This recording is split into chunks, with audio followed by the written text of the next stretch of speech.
প্রত্যেক দিন কিছু আমলকে নিজের জন্য খাস করে নিন। প্রত্যেকটা দিন আল্লাহর জন্য কিছু অংশকে খাস করে নিন আল্লাহ জিকিরের জন্য। চেষ্টা করুন প্রত্যেক দিন বেশি থেকে বেশি আলহামদুলিল্লাহ পড়তে। পারা যাবে ইনশাআল্লাহ? কমপক্ষে 100 বার পড়ার চেষ্টা করেন সুবহানাল্লাহ। পারা যাবে ইনশাআল্লাহ? 100 বার চেষ্টা করেন সুবহানাল্লাহি ওয়া বিহামদিহি, সুবহানাল্লাহি ওয়া বিহামদিহি। মিজানের পাল্লায় দুটো কালিমা প্রচণ্ড ভারী হবে, সুবহানাল্লাহি ওয়া বিহামদিহি, সুবহানাল্লাহিল আযীম। চেষ্টা করেন প্রত্যেক দিন কমপক্ষে 100 বার এতটুকু বলা, আস্তাগফিরুল্লাহ ওয়া আতুবু ইলাইহি, আস্তাগফিরুল্লাহ ওয়া আতুবু ইলাইহি। নবী সাল্লাল্লাহু আলাইহি ওয়াসাল্লাম, যার আগের পিছের সমস্ত গুনাহ মাফ, যিনি নিষ্পাপ মানুষ, তিনি দিনে 100 বার আল্লাহর কাছে ইস্তেগফার করতেন। সেখানে আমাদের কতবার করা উচিত আমরা নিজেরাই বুঝতে পারছি। কমপক্ষে 100 বার বলতে চেষ্টা করি আস্তাগফিরুল্লাহ ওয়া আতুবু ইলাইহি। এবং সকালে এবং সন্ধ্যায় একবার করে বলার চেষ্টা করি সাইয়্যিদুল ইস্তেগফার। সাইয়্যিদুল ইস্তেগফার কোন বইয়ে পাবেন? আমি রেফার করি একটা বই, হিসনুল মুসলিম। এই বইটার অ্যাপসও পাওয়া যায় প্লে স্টোরে, এখানে পাবেন। সকালবেলা পড়ার পরে কেউ যদি সন্ধ্যার আগে মারা যায় ইনশাল্লাহ জান্নাতে যাবে। সন্ধ্যাবেলায় পড়ার পরে ফজর হওয়ার আগেই যদি মারা যায় ইনশাল্লাহ জান্নাতে যাবে। কোনটা সাইয়্যিদুল ইস্তেগফার? আল্লাহুম্মা আনতা রাব্বি লা ইলাহা ইল্লা আনতা খালাকতানি আনা আবদুক ওয়া আনা আলা আহদিক ওয়া ওয়া'দিকা মাস্তাতা'ত আউযু বিকা মিন শাররি মা সানা'ত আবু'ু লাকা বিনি'মাতিকা আলাইয়া ওয়া আবু'ু বিযানবি ফাগফিরলি ফাইন্নাহু লা ইয়াগফিরু যুনুবা ইল্লা আনত। এর আগে কখনো শুনেছেন? শুনেছেন? যাদের মুখস্থ নাই, এটা মুখস্থ করা যাবে? সারা জীবনে মাশাআল্লাহ আমরা এসএসসি পাস করেছি না? এইচএসসি করেছি, অনার্স মাস্টার্স করেছি, physics, chemistry, biology, economics, political science, Jio politics, BCS coaching, computer course সব করেছি না? সাইয়্যিদুল ইস্তেগফারটা মুখস্থ করা যাবে না? যাবে ইনশাআল্লাহ। আল্লাহ পাক তৌফিক দান করুন।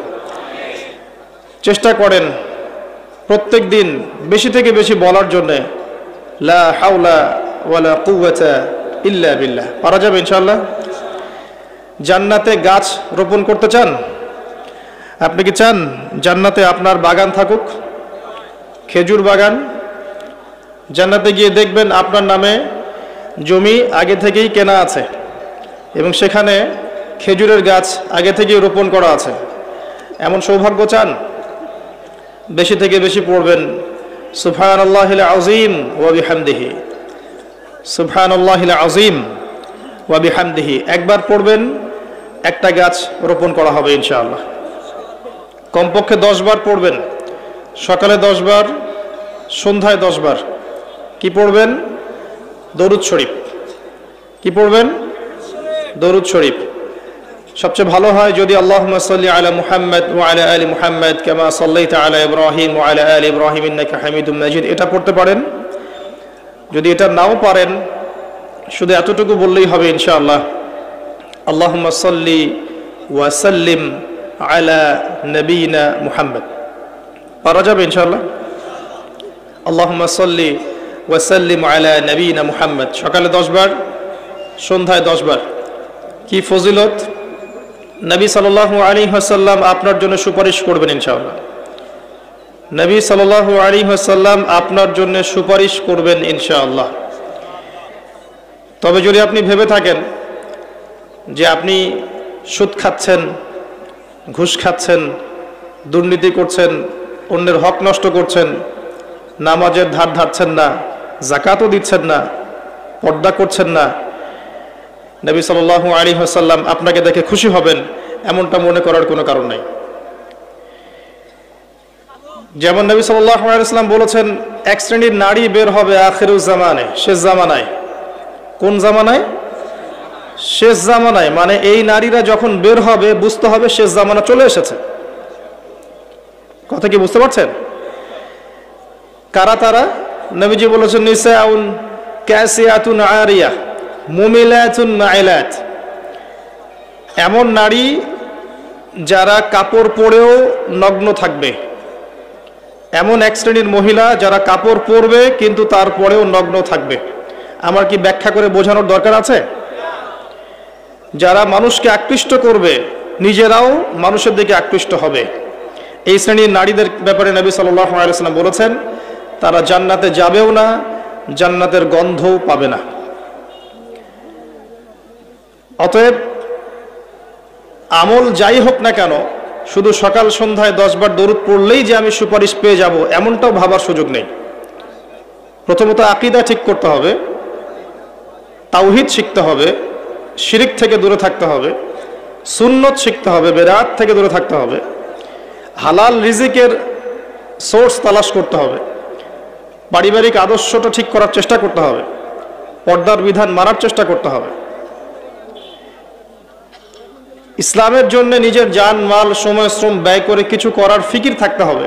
যখন পরিপূর্ণ প্রচেষ্টা থাকবে এরপরে ইনশাআল্লাহ তাআলা নবী সাল্লাল্লাহু আলাইহি ওয়াসাল্লামের সুপারিশ আমাদের কপালে জুটে যাবে ইনশাআল্লাহ।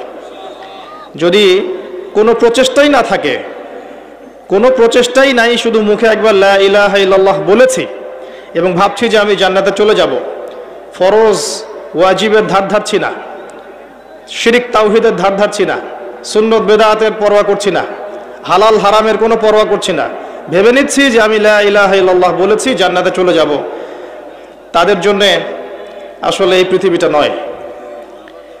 পৃথিবীটা বুদ্ধিভিত্তিক মানুষদের জন্য। দেখুন, লা ইলাহা ইল্লাল্লাহ মুখে বললেই যদি জান্নাতে যাওয়া যেত, তাহলে আব্দুল্লাহ বিন উবাই মুনাফিকদের সর্দার মদিনায় ছিল, সে কি দোষ করেছে? আমার কথা কি বুঝতে পারেন? আব্দুল্লাহ বিন উবাই এর নাম শুনেছেন? মদিনায় মুনাফিকদের সর্দার, ইসলাম কবুল করেনি, করে নাই, মুখে কালিমা পড়েছে না, কেন জাহান্নামে যাবে তাহলে?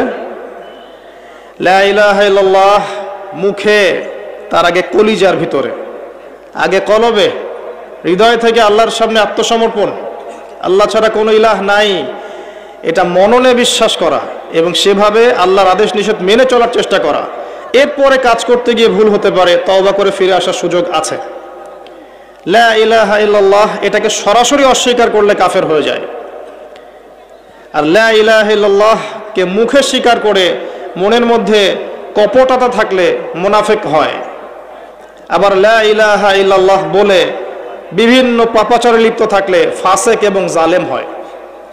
আর লা ইলাহা ইল্লাল্লাহকে মন থেকে বিশ্বাস করে মুখে স্বীকার করে কাজে বাস্তবায়ন করলে পরিপূর্ণ মুসলিম হয়। আমি কি বোঝাতে পারছি?